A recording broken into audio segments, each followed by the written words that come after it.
With a stick, so bitch, it's up. I'm gonna make you leave, you keep asking to sip my cup. I don't want your weed if it ain't gonna be leaving me slump. I ain't never met a bitch that I can't hunt. I play heavy metal with the blick, watch out, lil' bruh. I be running numbers through the summer. What up, dog? Gorilla Gang? What it do, my baby?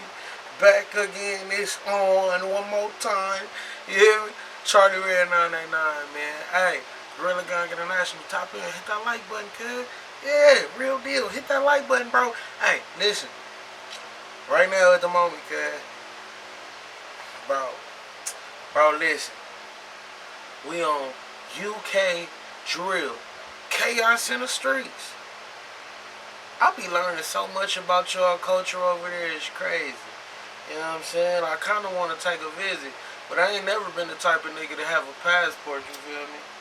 But, yeah. This, hold on, I want to say who did the video. This a hip-hop daily video. So, y'all lock in, you know what I'm saying? If you're a smoker, go ahead, blaze it up. If you're not, chill, you know what I'm saying? Just chill. If you on my channel, you just a chill person regardless, I feel. You know what I'm saying? Because I attract chill people, you know what I mean? But, yeah, let's get into this video, bro. I'm intrigued. You know what I'm saying? I'm intrigued. The UK drill scene has exposed many fans of the genre to a side of Great Britain. See, I like this guy. He be narrating his videos. There be so many niggas that do videos like these, and we gotta stop and read. Not saying that I'm a nigga that can't read or don't like to read, but I'm trying to entertain. You know what I'm saying? Ain't nobody trying to do all that. You know what I mean? But I appreciate this guy, man. Real deal. And many don't get to see. Knife crime and other gang-related violence is a big problem in London, and in some ways, it's been fueled by the popularity of drill. Here's a look at a They always want to blame gangster rap. few UK drill rappers who've been involved in violent situations involving knives. RIP to all the victims mentioned in this video. Moment of silence.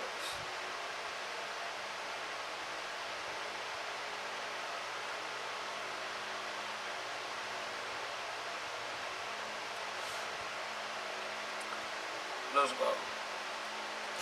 Cashapp, LGR. Cashapp was a rapper associated with a crew called LGR that's based in the Leighton Green area of London. LGR is known to beef with another crew in the area called Molly Strip, who's based in the E10 and E17 postcodes of the Leighton and Walthamstow neighborhoods in East London. Molly Strip is made up of primarily Somali immigrants and other groups they have partnered with. They are known to control the local drug trade in the area.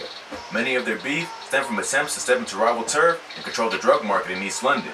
Molly Strip was originally a part of a larger gang called the Beaumont Boys, which was one of the most dominant gangs in East London in the 90s. But the Somalis and the Beaumont Boys eventually split off to create their own crew, which was now called Molly Strip. They then started to beef with the Beaumont. I did, they plugged in. Them niggas go hard, bruh. Them niggas definitely go hard. Niggas was telling me that in the comment section. Boys over territory and became one of the deadliest and most feared crews in London. They may not control much of the drug trade in East London, but they have also extended their business dealings as far as Scotland and other parts of the UK. They've become so powerful in the city that they're at war with almost every other crew in East London, including LGR. Ooh, it's lonely at the top, ain't it? It's lonely at the top. Molly Strip is known to be more organized and calculated than many other UK drill crews. While many gangs in London are just loosely affiliated groups from the same areas who make music and beef with ops for revenge and internet clout. Oh, y'all do RICO charges over there? Like, they talking like they pretty big, and it's like when you get big over here, nigga, they find a way to take the whole gang down. Even if the main nigga don't touch dope or nothing like that, a RICO charge, nigga, is the devil, nigga. That shit ain't nothing but the devil, right? Take down the whole organization. Girlfriends and all, nigga, straight up. Molly Strip has built a large drug trafficking operation and managed to assert dominance in the area by maintaining a low profile and keeping an eye on their ops. They tend to stay off of social media instead of using it as a way to gather information on their rivals. They also pay close attention to police activity and have been known to threaten store owners over CCTV footage that could link them to various crimes. There's only one well-known Molly Strip rapper, Richie Molly Strip, who performs in a ski mask to protect his identity. But overall, Molly Strip isn't your average drill gang. They run a massive drug empire and are willing to use surveillance techniques and brutal violence to protect their control over the area. There was a lot of tit-for-tat warfare going on in the area in 2018 and 2019 between Molly Strip and their ops like LGR and the Beaumont Boys. J-Sav was a drill rapper and member of LGR who was involved in this beef. It's been rumored that J-Sav was responsible for stabbing a Molly Strip member named Blacks in the neck. On January 8, 2019, J-Sav was out riding on his moped when he got caught by several members of Molly Strip. The rapper was out selling drugs on behalf of the Beaumont boys. This nigga was out there selling a damn gram. Fuck. And the Molly Strip members were just cruising around enemy territory looking for ops. They spotted J-Sav and tried to run him off the road with their car. Damn. They then jumped out of the vehicle and stabbed the rapper 9 times just to make sure he was dead. The sad thing was that J-Sav was only 14 at the time. I was just looking at that, bro. This nigga look young as shit. That's damn. Damn, G. My baby look young as hell, bro. This murder? 14. And you know what's nuts? This ain't even a rarity in the streets, bro.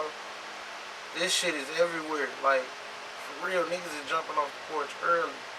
Despite already being caught up in street life, a 19-year-old named Ayub Mashtulin was later arrested and sentenced to life in prison for the killing. Ayub was a member of the Molly Boys who had a pretty rough background. That nigga looked like a Backstreet Boy.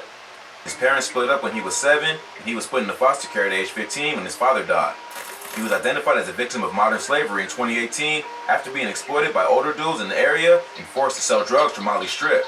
Yet, despite his troubled past, the jury didn't find this enough to justify cold-blooded murder. Police later recovered rubber gloves that Ayub had worn during the stabbing that contained the DNA as well as J-Sav's blood, which they used to convict him of the crime. He was then sentenced to life in prison with a minimum of 21 years. It's a tragic story all around. Although J-Sav was clearly involved in the street life, he was still just a 14-year-old kid who should have had the chance to turn his life around. Plus, his killer seemed to be forced. That's what's crazy, nigga. Everybody don't get that chance to turn their life around. He probably got a homie that was rocking with him and got to see how that play out, that might get a chance to turn his life around, you know what I'm saying? I don't know. Into the gang against his will, but now will spend the majority of his life behind bars. But it turns out that there's more than one drill rapper in London who went by the name J-Sav who met a similar fate. This next rapper was confronted by ops in South London and ended up getting stabbed 5 times in the chest and stomach. J-Sav, LTH. There was another rapper in the UK drill scene who went by the name J-Sav who was associated with the LTH gang that operates out of the Tulsi Hill. So was he connected in any other way to the other J-Sav kid? Let me know. Neighborhood of South London. J-Sav from LTH met a similar fate to the other rapper from LGR. He was only 16 years old, but already active in the streets, and was confronted by ops who stabbed the rapper to death over a drill-related beef. LTH stands for Lower Tulse Hill, an area the gang is based in South London. They are allied with crews like Moscow 17 and the Harlem Spartans, and at war with groups like 410 and Harlem Spartans. My man been telling me I gotta react to that. The damn song I keep forgetting, bro. Hey, I'm gonna get to that. Oh God, y'all like this video though. CT. CT, or Claptown Boys, are a crew from the Claptown neighborhood of East London that are allegedly the crew that took credit for the killing of J-Sav. On November 8, 2018, J-Sav was standing outside in Tulse Hill, waiting for his mother to come pick him up. Ops from CT came into the neighborhood looking for trouble. They caught J-Sav by himself and chased him, eventually stabbing him in the chest and stomach 5 times. The saddest part is that his mother arrived to pick him up after he was stabbed, and he ended up dying in her arms. According to news outlets, it was a gruesome stabbing, and he was cut pretty badly across the stomach with blood spilling out everywhere. Rumors have circulated that J-Sav's murder was retaliation for the rapper appearing in the music video alongside fellow LTH rapper C1. The LTH crew reportedly taunted their ops. So bro was guilty by association. Damn. In the video, which led them to seek revenge by killing J-Sav. CCTV footage of the killer was captured on local surveillance cameras. It shows a stolen Audi enter the area and stop at a local gas station. You can see a man wearing a Parker with the hood up filling the gas tank and paying for it at the counter. He's obviously trying to hide his identity because he has the hood up the whole time and keeps his head in an angle where you can't see his face. 4 other people were also murdered that same week in what police attribute to gang violence, making it one of the bloodiest weeks in the city's recent history. Between October 31st and November 5th, 2018, 38-year-old Rocky Jalal, 15-year-old Jay Sewell, 17-year-old Malcolm Maad, and 22-year-old Ayodeji Aziz were all stabbed in alleged acts of gang violence putting London police on high alert, especially because of the brutal nature of J-Sav's murder. The rapper was the 250th person stabbed in London that year, proving that knife crime was getting out of control. J-Sav's family maintained that he was not a gang member and was in the process of taking his GCSEs to study engineering. Hey, if you're on this page right now, you know, I give my input. I want y'all to think about, if y'all don't know already, you know what I'm saying, if y'all just into it for the drill shit, I want y'all to think about everybody that get affected by all these deaths, all these murders, you know what I'm saying, because we be talking about this shit like it scores in a basketball game, my nigga. Like, people real deal dying, people losing their kids, you know what I'm saying, people losing their daddies, their mamas, you know what I mean, like, this shit is sick, bro. Understand, this shit is sick, bro. We watching this shit, reacting to it, but this shit is sick. You know what I mean? Don't let this shit be normal. You know what I mean? That's where we got it fucked up in the States. We let this shit get normal. And I don't know, man. Y'all probably too far gone too, but we normalize bullshit out here, bro. And I don't mean to get no preaching shit, but this shit be sad, fam. Sad as hell. But friends of J-Sav confirmed that he was in fact in a gang and he had several enemies. He had been featured in many drill tracks like Tulsa Slums, talking about selling drugs and chefing ops.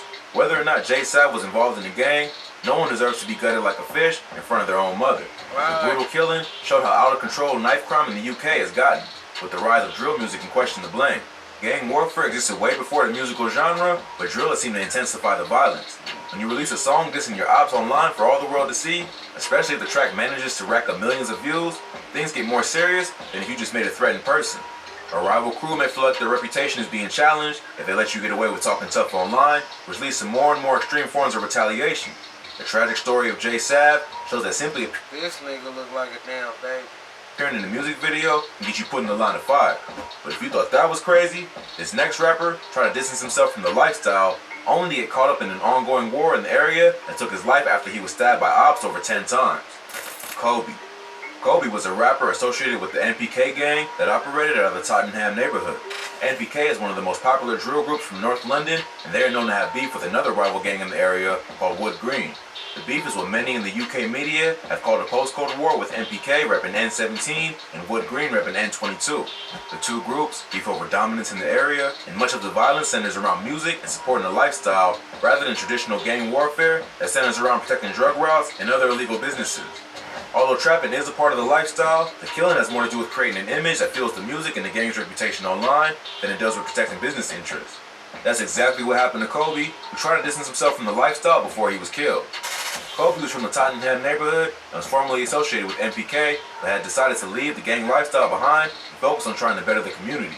He had gotten a job as a youth worker to try to counsel misguided kids like himself and encourage them to avoid the streets. But in the world of UK drill, no one is truly safe.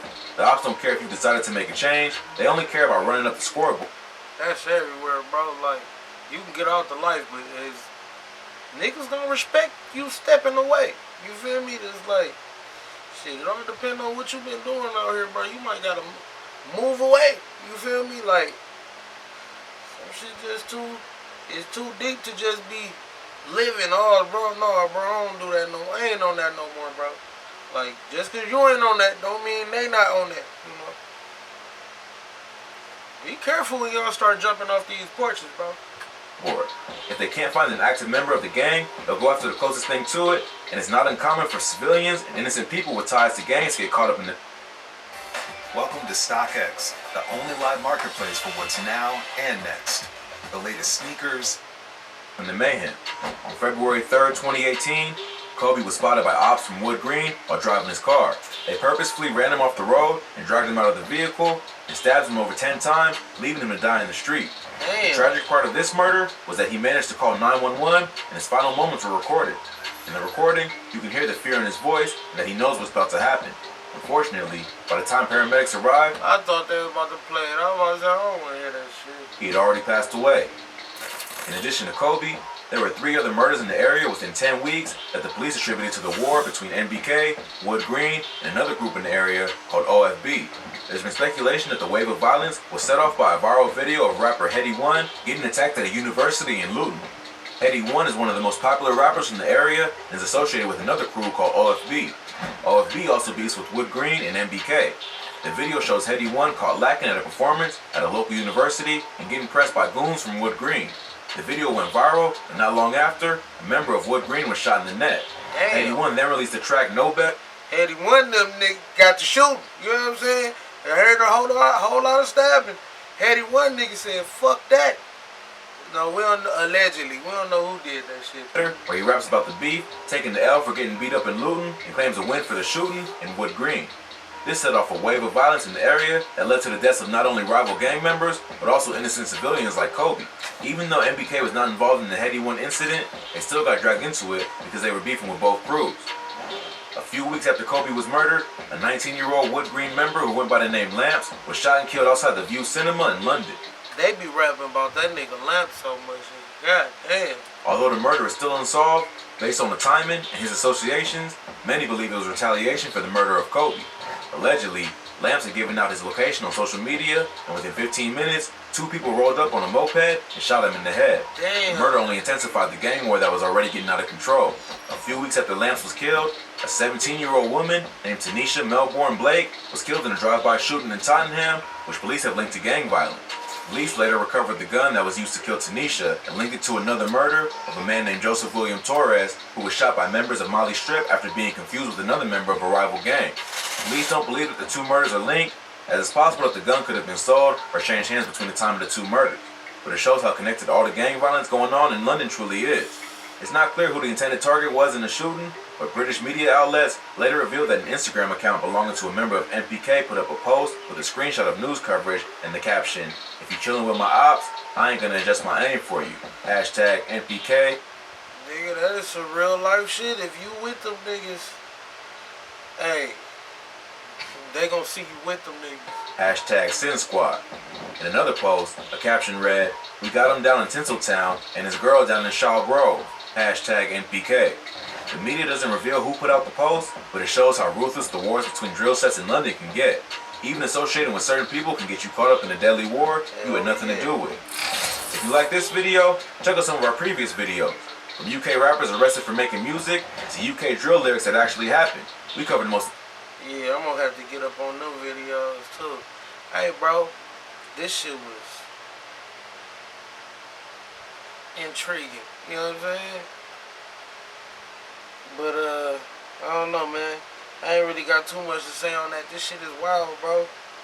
This shit is wild. Y'all be safe out there, wherever you from. If you in the hood or you from the burbs, I don't know. Shit goes down everywhere, bro. Shit goes down there, bro. Bro, if you would have told me a year ago that this type of shit is going on in London, I would not have believed you.